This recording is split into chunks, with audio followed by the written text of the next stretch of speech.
One of the unique voices in the stand-up comedy scenes in India, CNN IBN has listed him in the top 20 stand-up comedians to watch out for. Comedy Central India says that he is India's leading English stand-up comic, regularly featured on NDTV Prime with 4 special, 1500 shows and over 200 million views on social media.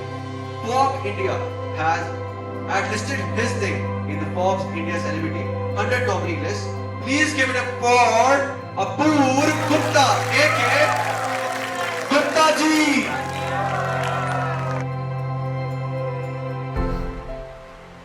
Great. So we have Apoor with us. Apoor is not just a stand-up comedian. Apoor की journey मैंने खुद देखी है, and Apoor को मैंने as an entrepreneur बनते हुए देखा है, not just as an investor. So Apoor, मैं कुछ questions नहीं पूछूंगा, but मैं बस इतना पूछना चाहूँगा. Over the time जो journey आपने जी है, right? उसको थोड़ा सा explain कर सको कि how you transform from a college student to a working professional to a stand-up guy to entrepreneur to a investor. How would you actually explain it in very quick words? So बस इसमें एक छोटा सा correction है. मैंने employee नहीं बोला मैं कभी. College student, stand-up comedian, then entrepreneur, then investor. I think मुझे लगता है कि first thing first, आपको जो सबसे ज़्यादा पसंद है वो आप सबसे ज़्यादा करो. उसी के बेस पे आप बाकी सारी चीजें कर सकते हो. फॉर एग्जांपल मुझे स्टैंड अप बहुत ही ज्यादा पसंद है. Like from continuously from past 10 years I am doing this. Stand up से फिर मुझे कभी लगा कि यार अब मुझे और कुछ एक्सपेंड करना चाहिए, तो I get into entrepreneurship. I think in 2014 I started a design company, the Stupid Design. Then stand up मेरा चलता ही रहा. स्टैंड अप इवॉल्व हो गया तो मैं इवॉल्व होने लग गया. फिर अभी तक कॉन्फिडेंट हो गए हम लोग काम कर रहे हैं. लेकिन क्योंकि स्टैंड अप ही मेरा बेस था, तो one source of income is needed to sustain to do multiple things, and because of stand up now I can invest and I am investing in a couple of startups also. Journey काफी इसमें वो रहती है कि आपको persistent होना बहुत जरूरी है. You have to be always motivated for at least one type of thing which you like most. In my case it is stand up. किसी के केस में डिजाइन हो सकता है, सोशल मीडिया हो सकता है, ट्विटर, फेसबुक, यूट्यूब, व्हाटएवर, वो सबके हिसाब से अलग हो सकता है. एंटरप्रेन्योरशिप लाइक आपके लिए एंटरप्रेन्योरशिप बेसिक थी, वो बेस था. तो मुझे लगता है वो चीज अगर आपके पास बस आपको समझ में आ गई तो बाकी चीजें आप कर सकते हो. Like I can move on from one profession to another, but only if I have one thing is common which is stand up. So yeah मतलब स्टैंड अप मुझे लगता है कि बहुत मेरे लिए तो बहुत ही फ्रूटफुल और मेरे को बड़ा हीलिंग है मेरे लिए. Like the moment I start doing stand up, चाहे रात को 2 बजे 3 बजे नींद नहीं आ रही हो या बहुत दुखी हो, तब भी अगर मैं स्टैंड अप करता हूँ, I make people laugh, I feel happy and it just change my mood. So yeah I think how fruitful it is. मतलब बहुत सारे लोग पैसा देखकर करियर में भी आते हैं, and it's fine, right? And वो सोचते हैं तो हंसा रहा है, टाइम पैसे कमाता होगा, but I believe now the stand-up comedies are feeling very good. Is it happening for everyone? और यहाँ पे कैसे बॉलीवुड वाला सीन है, right? कुछ लोग बहुत सक्सेसफुल हो जाते हैं, कुछ लोग नहीं हो पाते. See, उस लेवल पे डिफरेंसेस बहुत ज्यादा तो नहीं बोलूँगा बॉलीवुड में जितने हैं, but definitely I think in every field अगर वो बहुत ही बड़ी होती जा रही है तो definitely type A, type B, type C आएगा. उसके अलावा आई थिंक जितना आप स्मार्ट हो, बिकॉज ऐसा नहीं हो सकता कि the only thing you need is just to make people laugh.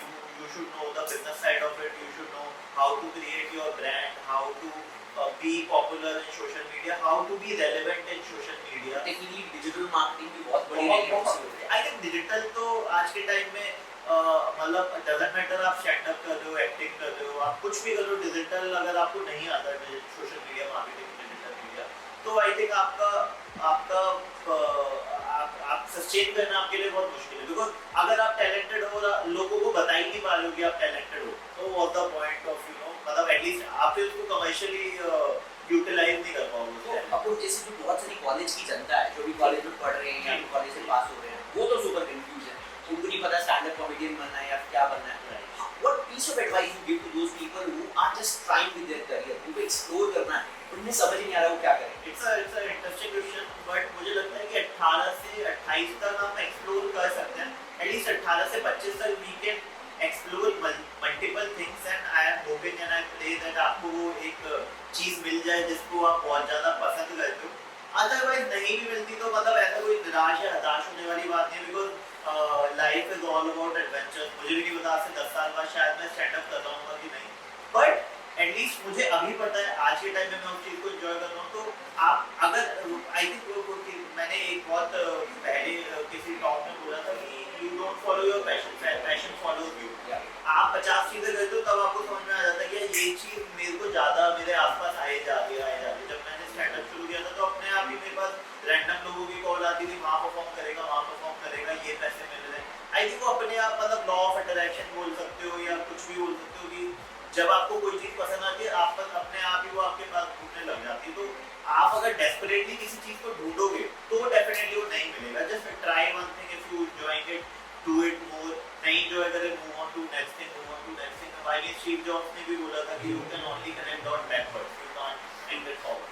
तो वो तो आई थिंक मतलब कुछ चीजें अगर कोई बड़े लोग बहुत सारी चीजों को अगर आप कोशिश करोगे एक दूसरे से जोड़ने की तो वो सब चीजें लिंक बच जाती हैं। मतलब वो कुछ मेरे हिसाब से उन कॉलेज स्टूडेंट्स स्पेशली उन लोगों के लिए बहुत अच्छा होगा जो ट्राई कर रहे हैं and they fit up so easy. वो 21-22 साल में उनको लगता है अपनी जिंदगी में कुछ नहीं करना। तो मुझे लगता है इट्स टू यंग और टू अर्ली टू से कि आपकी लाइफ में कुछ ऑप्शंस नहीं है। There are so many options. And one more thing, no Apoorv, I have seen you transform, not just you a stand up comedian to me, I have seen your journey right from the designing page, right. जब आप designing page की उस company में काम कर रहे थे, उस एजेंसी को रन कर रहे थे, तब आपकी सक्सेस क्या था? जब आप स्टैंड अप कॉमेडियन बन गए तब आपकी सक्सेस क्या था? और आप as a angel investor you are investing in startup, आज आपकी सक्सेस क्या है? तो क्या ये कांस्टेंट है या टाइम के साथ चेंज होती रहती है? यार टाइम के साथ मुझे लगता है चेंज होती रहती है, बिकॉज जैसे मतलब वो तो वैसे ही है, ह्यूमन टेंडेंसी है कि जैसे जब मेरे पास आई टाइम थी तो मुझे लगता था कि यार मेरे को होंडा सिटी लेनी है, होंडा सिटी आ गई तो अब लगता है कि कुछ और लेना है। तो वो तो नेवर वो कभी खत्म होने वाली चीज नहीं है। लेकिन सक्सेस मुझे लगता है कि जब the stupid design I was running तो मेरा एम था कि यार मेरे को टॉप के स्टार्टअप्स के साथ काम करना है। फिर मैंने वो काम कर लिया, मुझे लगा बस हो गया तो अब क्या। फिर स्टैंड अप धीरे धीरे इवॉल्व होने लग गया। तो स्टैंड अप में मेरे को था कि at least I do so you know India में all the cities I should travel, I should perform. फिर इंडिया जब होने लग गया तो मुझे लगा अमेरिका का टूर करके आता है, अमेरिका हो गया, ऑस्ट्रेलिया का टूर करके आता है। तो वो सारी चीजें होने लग गई। अब वो सारी चीजें हो गई तो दोबारा नई नई चीजें एक्सप्लोर करेंगे। आपका फोन का ब्रांड कौन सा है? फोन का तो आईफोन ही है। मुझे लगा OnePlus होगा क्योंकि दोनों है मेरे पास, दोनों है।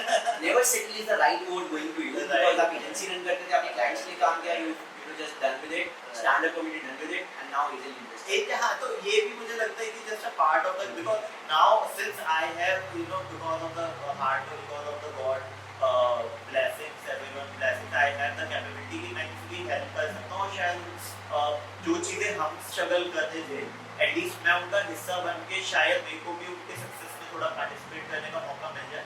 और दूसरा वो भी है कि like most of the people know how to earn money but they don't know how to invest, they don't know where to invest, how to invest. काफी लोग जैसे पेरेंट्स ने तो हमें यही बताया था कि यार एफडी कर दो, FD is the safest bet. But FD के अलावा भी बहुत सारी चीजें हैं, मतलब you have to play smart. Because मैंने मैक्सिमम लोगों को देखा पैसा कमाने के बाद वो सडनली गायब भी कर देते हैं।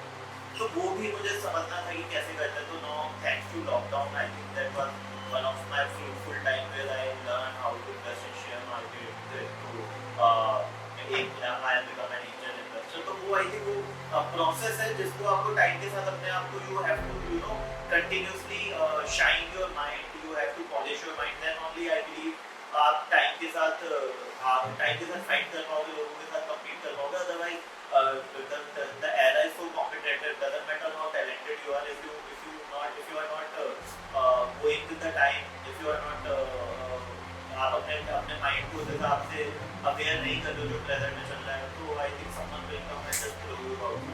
ग्रेट। लास्ट एक क्वेश्चन पूछना चाहूंगा आपसे, जो यूथ अभी है राइट, जो अपने आइडल्स बनाता है बड़े बड़े सुपरस्टार्स को, उन लोगों को क्या आप एक सिंगल पीस ऑफ एडवाइस देना चाहेंगे eight their career at this point? मुझे लगता है आइकन तो आप किसी को भी बना लो, फर्क नहीं पड़ता। आइडियली आई सजेस्ट कि आइकन मत ही बनाओ किसी को भी, बिकॉज फिर उसके फ्लॉ उसकी हम सारी जो अच्छाइयाँ हैं वो एक्सेप्ट नहीं कर पाए, सारी अच्छाइयाँ हम मेंटेन नहीं कर पाए, जो फ्लॉज जो होंगे वो हमेशा हम रिलेट कर लेंगे कि यार देखो उसने भी हो गया था। जैसे काफ़ी लोग बोलते हैं ना कि यार वो अमिताभ बच्चन रेडियो में फेल हुआ था तो मैं भी रेडियो में फेल हूँ, या मैंने कॉलेज ड्रॉप किया, तो अब वो तो रिलेट कर लेंगे, लेकिन सक्सेस अचीव करना मुश्किल होता है।